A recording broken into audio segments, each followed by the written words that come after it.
This episode is brought to you by Accenture. When your advertising operations fall out of sync, everything else follows. Spotify and Accenture are working together to reinvent the rhythm of ad sales, using automation, analytics, and smarter workflows to simplify campaign delivery and access better data across the business. The result? Less time spent on operations, more time connecting brands with the moments and fandoms that matter most. Learn more at accenture.com/Spotify. Here's your report. Oh, thanks, Jane. I wish I could hire someone just like you. Try LinkedIn Hiring Pro. It's more than a job board. It's like the recruiter you always wished you had. Hiring Pro uses real-time insights to match your role to LinkedIn's unique network of professionals and delivers a short list of best fit candidates. You'll spend less time sorting applicants and more time talking to the right people. Let's do it. You're irreplaceable, Jane, but another you would be great. Hire right the first time. Post your job for free on LinkedIn today at linkedin.com/quality. Hello, Kathy here. We realised this week, as we are getting excited for the new Spider-Man movie, that we've actually covered all the Tom Holland Spider-Man movies on this podcast. The first one came out in 2017 and we started our podcast in 2016. So this week we are going to republish all those reviews for a special Spider-Man season. First up is Spider-Man Homecoming. This episode, recorded in 2017 with one of our favourite guests, Scroobius Pip, is such a fun time capsule to go back to. We spent a lot of time talking about the state of the Marvel Cinematic Universe as it was then, lots of mentions of Twitter, and we recorded this when we lived in the UK, walking around the car park of Staines Cinema. So it's just a real-time capsule episode, great fun to listen to, and we'll be back tomorrow with our review from 2019 of Spider-Man Far From Home. All right, it's Dave here, and I'm joined as always with my lovely wife and co-host Kathy. Hello.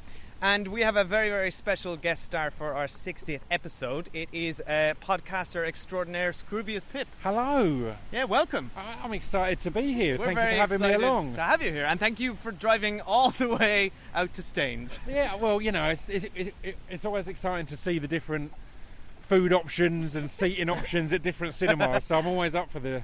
What's your food? Journeys. What's your go-to cinema snack then? Well, I'm kind of slightly psychotic with it in that, so I'm pedantic. I'll be getting hot dog, ice cream, drink and sweets. Wow. Oh, nice. But as you'll see, it's quite warm, but I've got a coat on.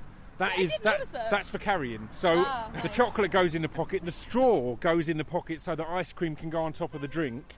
Okay. And then the hot dog in the other hand. So I can't wait to see this. I have it all planned out, and even worse, I've got a specific 3 flavours of ice cream I go for as a 3 scoop, but there's a specific order I like them in, and I want to look like a psychopath at the counter saying, can I have them in this order? So you'll get to hopefully not put too much pressure on me watching this, but when I'm ordering, I'll pretend I'm making up my mind at the time, just so they're putting them in the right order. So I'll be like, I'll have chocolate fudge brownie, and once it's in, I'll tell them the next scoop. But you know, I just so I don't have to embarrass myself by going, there's an order I like them put in the bowl, please. Thank You're you. doing it wrong. Also, everyone in the cinema is like 14 and doesn't give a shit, so exactly. they won't be nice to you. Yeah, Exactly. I wouldn't expect a level of professionalism here. Yeah. No. But so what do you? People are just going to be like, stop talking about ice cream and sweets. But I want to I know. brought peanut M&Ms, FYI. It just in case anyone cares. Yeah. What order do you eat them in? I presume, 'cause it's got to be ice cream first. Yeah, no, I have the hot dog and then the ice cream. You have the hot dog before the ice cream. Savoury before sweet. Yeah, That makes sense, but I'm it's not going to an animal. melt, right? I eat quite quickly, so fear not. But yeah, so the hot dog and then the ice cream, and then the sweets will hopefully last past the trailers. Yeah, right. I'll try and stretch them out for during the actual film. That's always the tightrope with movies, isn't it? Because you want something for when the movie happens. It's just awful when everything's gone. But you get there and you're excited and you want to just tuck in because you're in the cinema and it's, Well, you're lucky you're even going to make the trailers with us because you were usually late to every movie. Kathy insists Excellent. on showing up late. I think for once we're actually on time. Yeah. Yeah, but I might just I just hate ads, so I might hang out in the lobby while you two go in. Yeah, just avoid them. But also, you guys are really both into Spider-Man and I'm not, so there's a different expectation level here. Yeah, I listened to your the Guardians of the Galaxy 2 one, and it was good movie. to hear that. And you had a guest on that one as well, didn't Yes. you? That everyone Yes, enjoyed Anna. it. That weren't obviously you're it's interesting how superhero films are working at the moment, I think, is because they've always had the market of people like us who really want to see them anyway, but now they're making them so that... So, The like, for mainstream, example, like Logan... it's that superhero isn't their genre. It's part of it. So Guardians is a comedy almost, and Logan's a western, and Ant-Man is a rom-com. And what I've heard of Spider-Man is that it's a team movie. It's essentially a team movie that happens to involve superheroes and superpowers, which I think that's quite cool that they're doing that now with... People are calling it a sort of a movies. John Hughes Oh, I didn't know that. Yeah, exactly. Which, I find that fascinating. That they've realised it doesn't have to be just about the powers. They can do a lot more with it. And I think that's how Marvel have got this right. It's like you said, they're sort of sub-genre movies. Yeah, completely. But DC seem to be just going for the big and bold and brass superhero movie. And I don't think they quite got it right until Wonder Woman. I don't know, did you see that? Yeah, I thought it was good. I enjoyed it. Really enjoyed it. I'd kind of heard a lot of negative stuff in the lead up to it.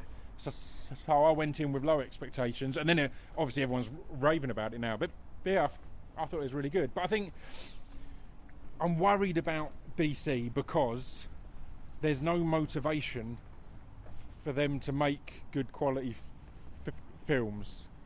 Right, because they're making so much money. Because anyway. they're making so much money, yes. Suicide Squad, universally, people seem to feel it was a poor film. And I didn't enjoy it. I don't like to hate on films so much, but I really didn't enjoy it. But it was one of the biggest box office hits of that year. So where's their motivation to make a good film rather than just make good costume design and a good trailer? Yeah. Because people are going to go and see it anyway. Even though all the reviews saying it's awful, people are going, well, we will see about that. So what are you doing? We don't care. But I did it myself. I'd heard it was awful, but I was like, well, I'm still going to watch it. Went. Yeah. It's a Hate weird watching. one. Yeah, exactly. So what's your all-time favourite superhero? That's such a childish question to ask, but it's important to me because Spider-Man is mine. to tell you the Spider-Man thing. I just wanted to tell you. I was going to say comic books or films because it's tough. Because comics, I like a lot of indie comics. Mainstream ones, I'm excited about Venom because I was into my brother was more into Spider-Man, and then I got hugely into Venom. So I'm interested. Did you watch the 90s cartoon? Yes, I was did. A big fan of that. All the Lethal Protector stuff, and yes. So I like that, but of the movies, for me, Deadpool has just stolen the show for me as the character and as all of it. It's just and Guardians as well. I think it's the ones that have taken that tone and gone, let's just have fun with it. It's meant to be fun.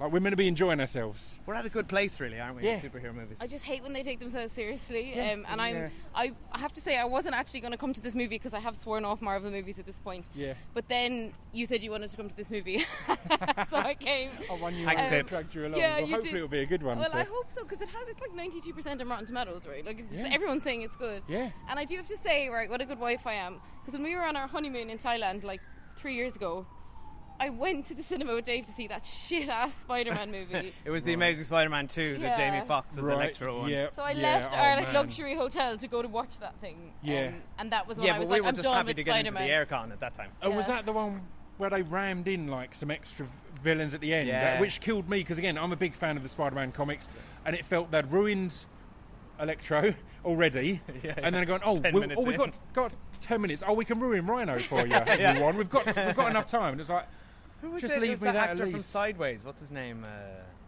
He was too good for Rhino. Don't remember his name. Yeah, I know the guy. It's going to come back to us later. Jamie Foxx was in that movie, wasn't he? I just remembered. It was terrible. Right, we better get inside because we got a lot of ice cream to order. We have. We do. We have to take our customary guest selfie mid-podcast, which leads to really awkward podcast pauses. Yeah, makes for great audio when everyone stops to take a selfie. Also, we didn't mention that we're walking together and Pip is like at least 1.5 feet taller than me. Yeah, I'm a lot taller. Yeah. I would really like to see you two next to each other. I think you'll have to crouch for the selfie, but I think you'll have to take it. Right. Yeah, I'll take it. Because your arm's a lot longer than mine. Yeah, you can get a lot higher than us. Yeah. So I'm going in. Looking good. Are we all in? That's it. Nailed it. It looks like a plug for the cinema because we happen to get the cinema in the background. yeah, look at that. You're welcome, View Cinemas. Yeah, you can send us a check. Yeah. All right, we'll see you after the show. Bye. So to become an Avenger, are there like trials or an interview? Just don't do anything I would do. And definitely don't do anything I wouldn't do. There's a little gray area in there, and that's where you operate. Oh. All right? That's not a hug. I'm just grabbing the door for you. All right, kid. Good luck out there. Listen, I know school sucks. Peter, you still with us? Yeah. I know you want to save the world. But you're not ready yet. You're the Spider-Man. No, I'm not. This is just a costume. This is You're on the ceiling. Stay close to the ground. And stay out of trouble. All right, so we are just out of Spider-Man Homecoming. Kathy, what did you think of that? Yeah, I liked it. It was. I enjoyed it.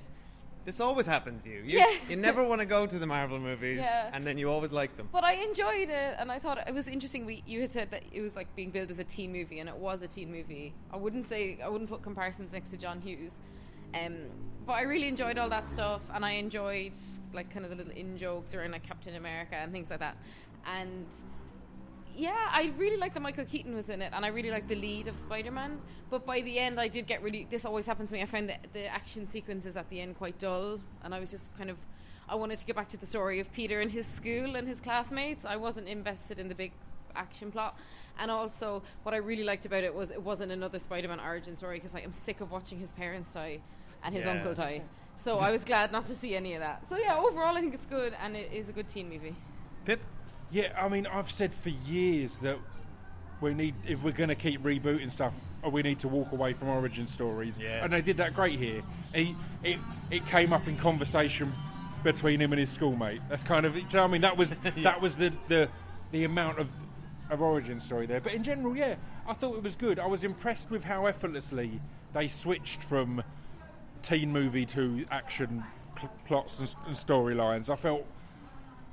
Yeah, I jumped straight in when they were getting on the relationships and on all that kind of thing. It felt emotional and felt real, but I enjoyed it. I thought the John Hughes comparisons, as said, that you now realise it's lazy reviewing because they're kind of put into the film themselves. Yeah. They literally cut to people watching a particular scene that is referencing. Yeah. It's like, all right, I see why they're making that. But And they put them in detention, I think, just to try and reference that as well. Yeah. But again, I enjoyed it, yeah. And I will say, like, on that point, the John Hughes really cut to the core of mundanity and, like, realistic teenagers, which this doesn't quite do. I think it does it on a sort of... Quite do. He's Spider-Man. Of course, yeah. But on a superficial level, it kind of does it. But I did like they all felt. It felt very kick-ass in a way. It felt like what an actual 15-year-old would do if he had these powers and access to this technology. That's what I was going to say. It hit onto the mundanity from a reference point of a superhero, if you know what I mean, because there is a lot of him knocking about and waiting for stuff to happen and being bored, and it not being this all action, all instantly knowing what he's doing. So I think in that respect, it did a good job there, because as Kathy said, you're quite right. It can't actually be mundane. He's Spider-Man. You've literally got superpowers, but I thought they did a good job of telling that side of the mundanity of I like team. when he like was just giving an old lady directions, and that was like his achievement for the day. That was quite funny. Yeah, and for me, I really liked it. I think I loved it, actually. I was just in heaven. This is everything. Yeah, but this is coming from a person who, when we lived in Sydney, we had a big bookshelf, and the whole bottom shelf was just Spider-Man paraphernalia. So you're really my biased. favourite of which was like a Chinese knockoff toy of Spider-Man called Super Spider. And it was just him on a bicycle. Amazing. I love it. Which I'll tweet a picture of if I can dig it out. But yeah, I just absolutely loved it. I thought, like, they've done such a good job of giving us a different interpretation of Spider-Man, because, I mean, as you guys said, the origin story's been done to death. Yeah. And also, I think Tobey Maguire's Spider-Man was sort of whiny, even though I like those movies. Andrew Garfield, I thought, did a great job as Peter Parker. He was kind of geeky and awkward. He was just too old. He was just too old, and that's it. It's really nice that this was the first one that genuinely felt like a teenage superhero, which was the point of Spider-Man originally, to be the kid version of superheroes as such. So, yeah, and he was relatable. I just felt like the 15-year-old me would have just loved this movie even more, because that's exactly how I would react to all these things. And the relationship with him and his sort of best friend Ned, I thought was excellent. He's just literally geeking out, and he's asking all the same questions that you would ask if you met Spider-Man. Like, how long does it go? How long does your web go? Do you lay spider eggs? There's just so much. The humor in this was so on point as well. It was just like I loved it. It was just laugh out loud consistently. And it allowed that humor in whenever the door was there for it to come in, if you know what I mean. It didn't seem as if it was, we're getting towards the end now. It needs to get all serious. If there was an opportunity for that kind of humour, it'd sneak in there. And it felt very natural, didn't it? Yeah. It felt like these characters were, already at high school, and they had a very consistent relationship. Yeah. Yeah, and I think we all did laugh a lot, to be fair. Like, there was a lot of laughter in the cinema when we weren't eating. It's just fun. Copious amounts of food. If I was to criticise it at all, I'd say there wasn't much of an emotional core to any of it. It all felt very, surface level, a bit sort of popcorn. There's no depth to any of the characters, really. No, actually, now that you mention it, usually I cry at some point in a movie, but I wasn't moved by that movie at all. There was nothing, because there wasn't even any great love story. It all just felt very... Remember, we're not on spoiler street yet. Candy floss. Which is it sounds like a really harsh criticism, but it didn't matter, because it was just very tasty. Yeah. Candy floss. Oh, that's it. You're taking the metaphor too far. Oh, that's it. It was comfortable with what it was as such. It felt. It didn't have to. It didn't. A lot of films seem to feel the need to tick so many different boxes. This didn't have that particular emotional one, but it had the action one and the humour and the story and all these other bits. It didn't have to be every genre of film. Exactly, it knew what it was, and it was very comfortable, and it's very comfortable with its place in the Marvel universe. That's what was exciting and interesting, because it's the first time Spider-Man's obviously in a Spider-Man film being able to acknowledge the wider Marvel universe because of the separate production companies and they didn't hold back on that. That's one of the things that was exciting. That, again, we're not spoilers yet, but literally the opening scene is putting him in the Marvel universe and referencing everything. So it's like straight off the bat, you're like, oh wow, this is exciting. He's now available as such. He's part of that world. He's on the table. Yeah. Let's jump to spoiler street, unless anyone has anything else they want to say. No. Would you recommend this movie? Yeah. Yeah, I would. Straight up. I mean, it's kind of unpassionate, isn't it? Yeah. All right, let's Spider-Man. turn on to spoiler street. We're not actually walking in a street. To give you a picture here, we're just walking around a car park in circles. Really glamorous. Because Pip parked up here, and he's obviously not going to walk us home. and none of us seem too sure where we're going or where to go, so we're kind of meandering on. We're now on a roundabout. We're literally on a roundabout for loitering at some point. All right, so we're now in spoiler car park. So let's talk spoilers. Pip, you were talking about that opening scene. I thought that was just joyous. I thought it was great, and it threw us just straight into the fact that it's Avengers, it's Stark, it's Spider-Man, it's everything. And it was so great to see his version of everything that happened in Captain America Civil War through the eyes of an excited teenager. Actually, I was glad about that because I couldn't remember Civil War, so for me it was a nice refresher. But I felt like if you hadn't seen that and you were just watching this as a standalone Spider-Man, it might have been very hard to follow. Yeah, good point. There is certainly, they're expecting a level of knowledge about the previous movies. I think at this point you need to be all in with the Marvel universe. I don't think they expect you to hop in and out of movies. So what do you guys think of Michael Keaton? Yeah, I thought he was great. I thought he delivered it all well. I liked, as we're on spoiler street, I didn't see... That's one of the things that I thought impressed me the most. I didn't see the twist coming. Yeah. Like legitimately, even though it seems like quite an obvious one, but that caught me off guard. I was literally like, oh, yeah, I thought that was great. I gotta say, even though we're on spoiler street, I feel uncomfortable saying what the twist is. But Dave reckons he turned to me and said, do you want to hear my prediction? And I was like, no, because he always ruins movies for me. Yeah, because the reason I have to tell you the prediction when I think of them is because if I tell you afterwards that I at that stage predicted that he was her father, you have a reason not to believe me. But I do believe you. But I was genuinely like gasping in shock when you opened the door. The minute I figured it and out, they tricked us as well because she's black and he's white, so it was a double trick, which is very clever. It's so simple. It was very clever. The minute I figured it out was when his henchmen went to the school, and then Peter followed them into a room, and then they said the boss wouldn't believe us if he found out where we were. Right. So then I thought, that's a good point. That's a good reference. his daughter obviously goes to the school, which means she's probably one of the other characters. Yeah. And makes sense. it kind of.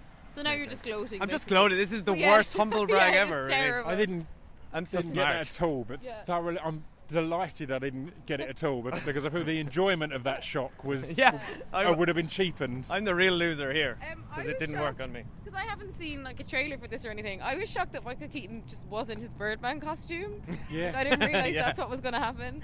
So I thought that was interesting.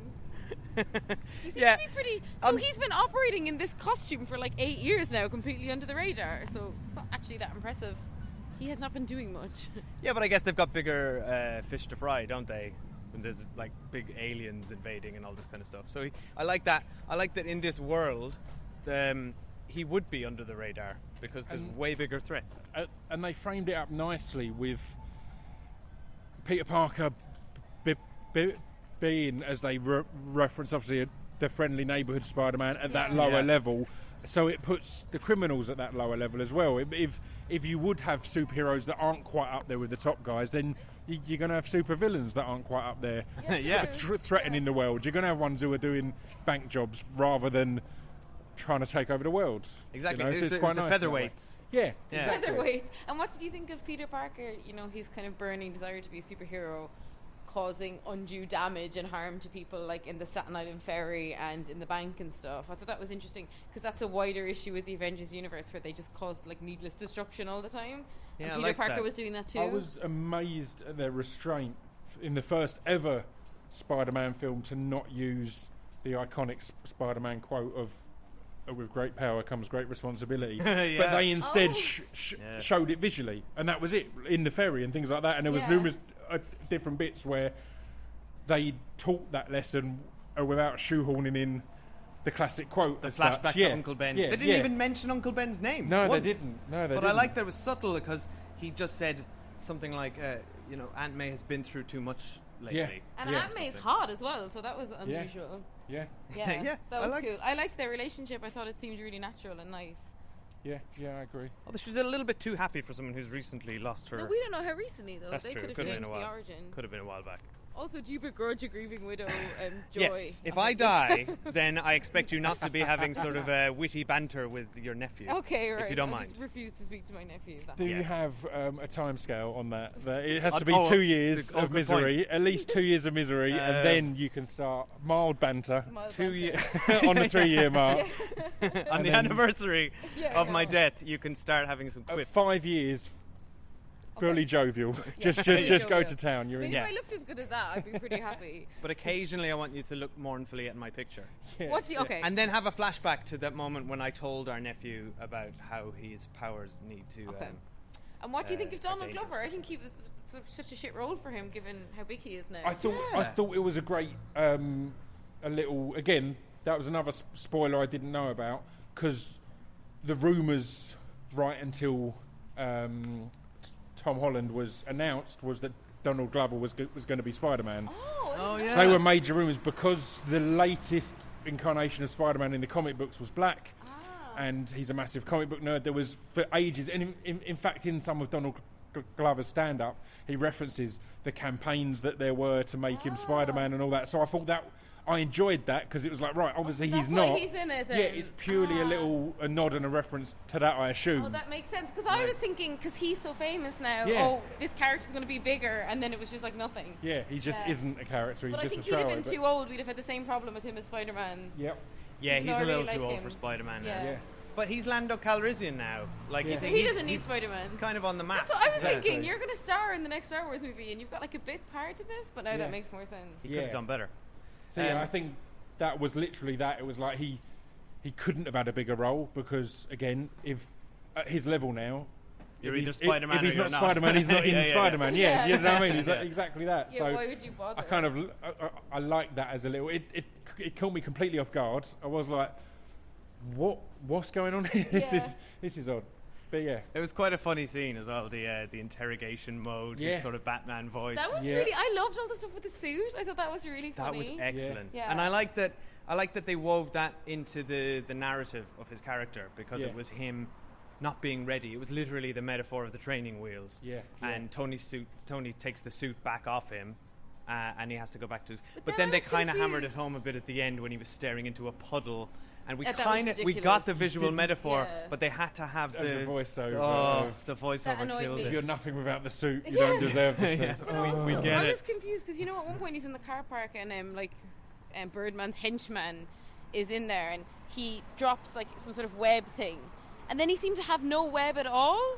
So does this incarnation of Spider-Man not have any web? Is it just in He his... manufactures the web. So Yeah, you and, saw and that's how it was always meant to be, and that was the kind of annoying thing on the Tobey Maguire Spider-Man's, that it was a natural part, because that's part why I was of the drama in the comic books was always Evie runs out of his Yeah. web pellets. That's a genuine problem and issue that would come up a lot. Or So the bad guys would that break was them. completely removed when, for no reason in the film, they went, "Oh, it just comes out of his arms comes now." out of his wrist. Oh, like that makes sense because why I was change that? confused. So I think maybe they could have set that up a bit for people like me who Yeah. thought Spider-Man They had did web. show him I manufacturing was going it to in say, I school. think that's what was quite cool. Was when he was making it in the drawer in the science class and things like that. So my thought there was, he's making backup for when he's not going to have Tony Stark potentially supplying it for him and stuff like that. And that kind of came into Oh yeah, so that into is what fruition happened down the line. Yeah, Yeah, And 'cause then that's what he was hiding But he seems under to have the super locker. strength though, does he? Because he's lifting a he locker does. up. He's still got his Oh, okay. spider strength and all that kind of thing. Which again, spiders are known for their strength, aren't they?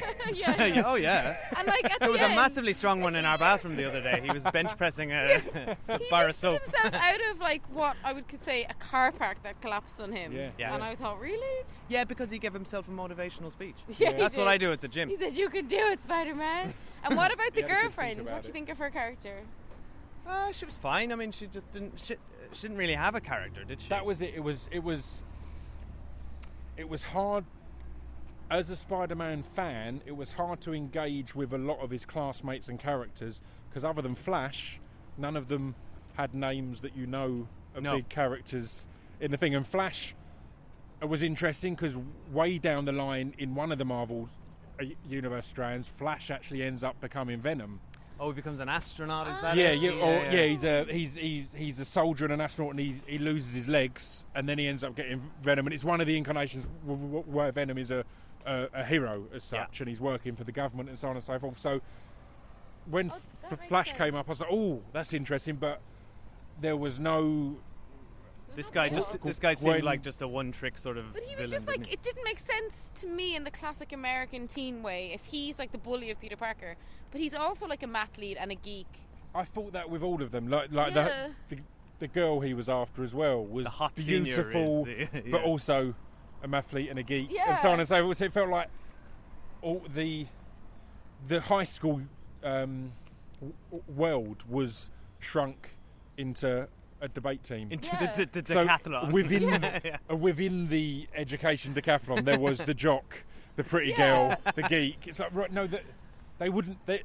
Well, It's guys, meant to be a different area. And would you Maybe- really DJ at a party, like screaming out Peter Penis or whatever he was screaming? I Well, can't he's remember. 15, isn't he? Yeah. But like, But surely maybe the whole we're. house party wouldn't have been in on that and like enjoying that. It would have been joke. like, what? Can Yeah, you just what chill a out? dick. Can you just play Yeah. some music?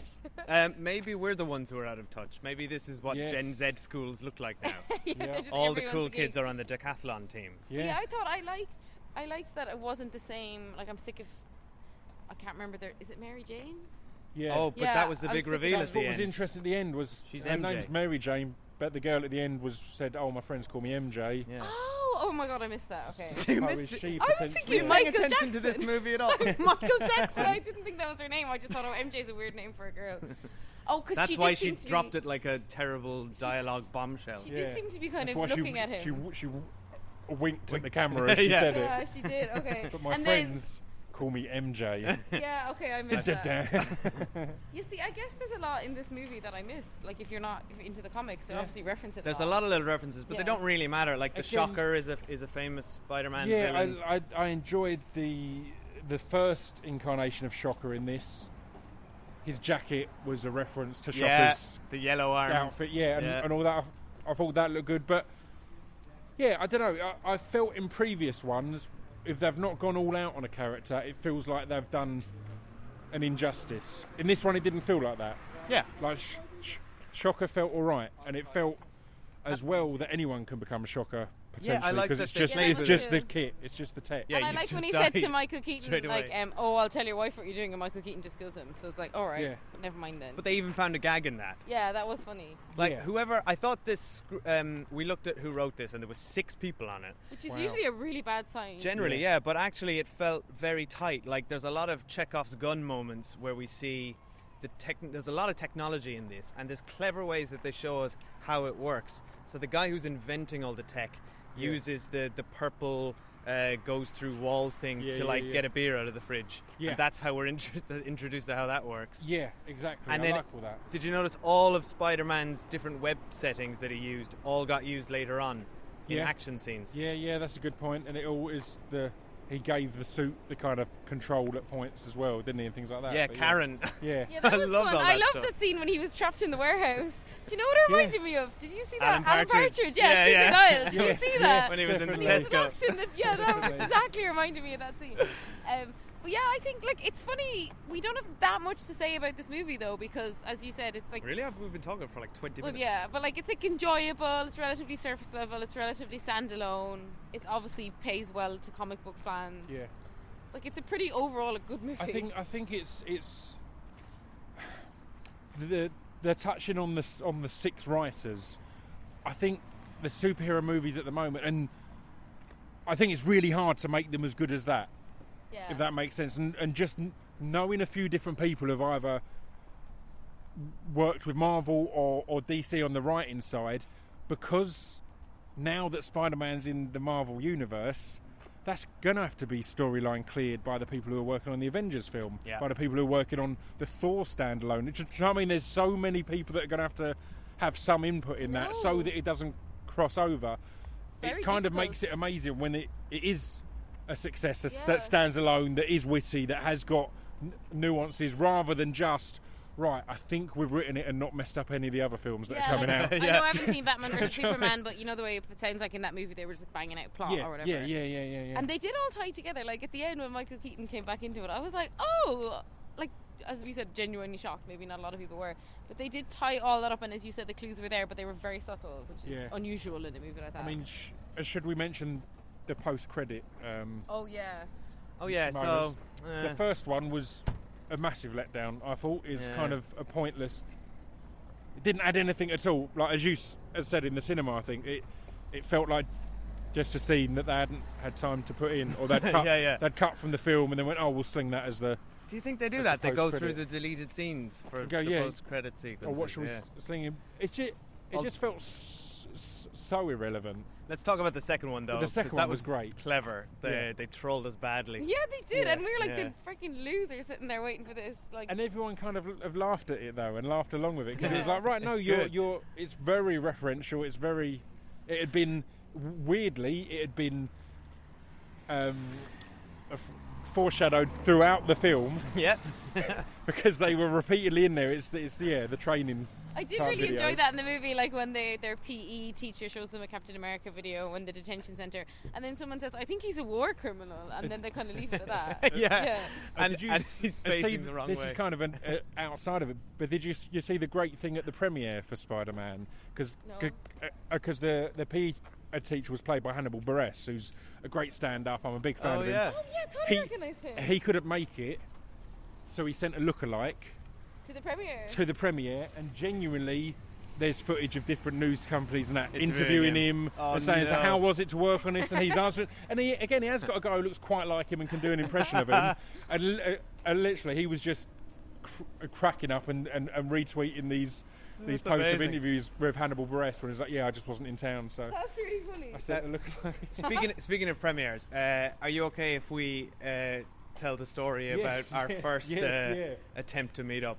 So we were trying to set a date a few weeks ago with Pip, and he had to cancel with us with a few days' notice. And the message you sent us, which was fine by the way, was oh look guys, I'm really sorry, and you were very apologetic, and you said I've a friend of mine's got a movie premiere, and he's asked if I can go, so I have to do this. We said no problem at all, let's reschedule. But you just told us before the movie what movie premiere that was and who the friend was. It was the Dunkirk movie premiere, and the friend was Tom Hardy. Yeah, and, you kept that one nicely under wraps. The best part, which I've not told you, is I did send an email inquiring if I could get a +2.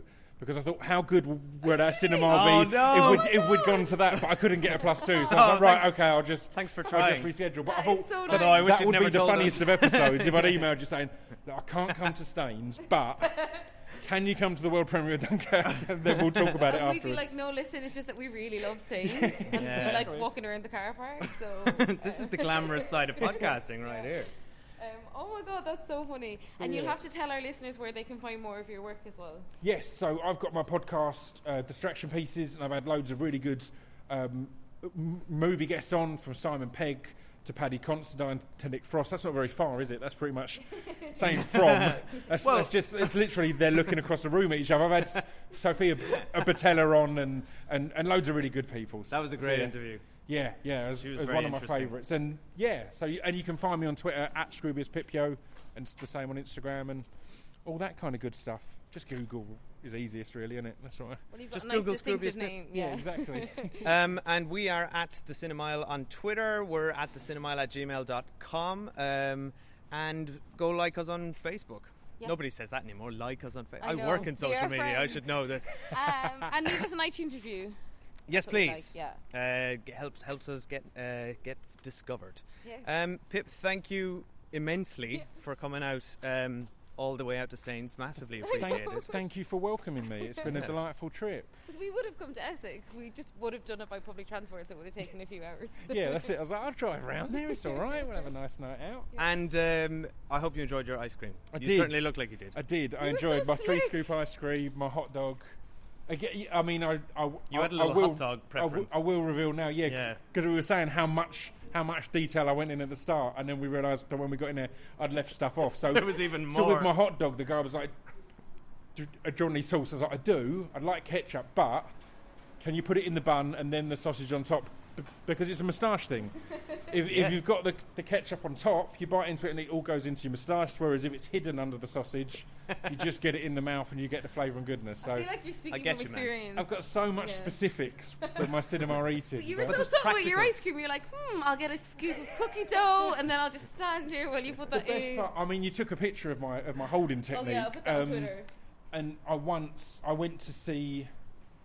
It was when they came back with Die Hard. So what was that? Die Hard 4, was it? No, there's been a fifth one. It wasn't great. It might have been the fifth one. Die Hard with the Zimmer frame. That's what my mom called it. Yeah, it was that one. But I went to see that on my own on Valentine's Day. God. Oh no! So sad. Had all of that stuff. Turned round and saw an ex of mine. Oh no! And I was literally like, hello, I'm balancing ice cream on my drink. Clearly got sweets in my pocket and a hot dog in my hand. I was like, Hope you're well. And don't forget the straw in your pocket. Yeah. Straw in my pocket. I'm doing really well in life, actually. This is how I treat myself. But I mean, I love going to the cinema on my own, so there's no shame in it. Yeah. Okay, and now we're outside Pizza Hut with this really funky tunes. Right. Perfect outro. Let's leave it be. We'll see you at the next Marvel movie, guys. Okay, bye. Take it easy.